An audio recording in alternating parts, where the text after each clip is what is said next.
இஸ்லாமியர்கள் தங்கள் புனித பண்டிகைகளில் ஒன்றான பக்ரீத்தை கொண்டாட உள்ள நிலையில் தில்லியில் புகழ்பெற்ற ஜம்மா மஸ்ஜித் அருகே உள்ள மீனா பஜாரில் ஆடு விற்பனை வேகமாக நடைபெற்று வருகிறது.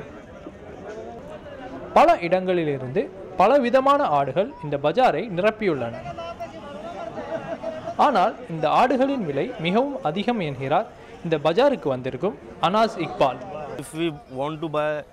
ஆடுகளின் விலை அதிகமாக உள்ளதால் எங்களுக்கு பிடித்த பெரிய ஆட்டையே வாங்க முடியல, சிறிய ஆட்டையே வாங்க வேண்டியிருக்கு.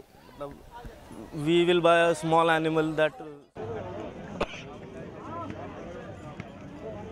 50 கிலோ எடை கொண்ட இந்த ஆட்டின் விலை ரூபாய் 50,000.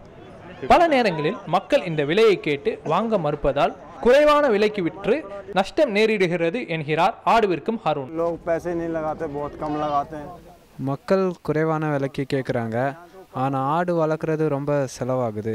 இதனால் பல நேரங்களில் நஷ்டம் வருது.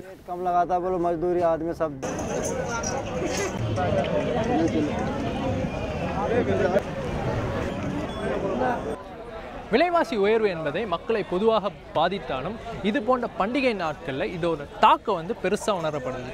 அதுவும் தங்களோட புனித நாட்களில் கொண்டாடுறதுக்கு பல ஆயிரங்களை செலவழிக்க வேண்டிய இருக்குது என்பது மக்களோட கவலை. Stanley John, news 7 Tamil, new Delhi.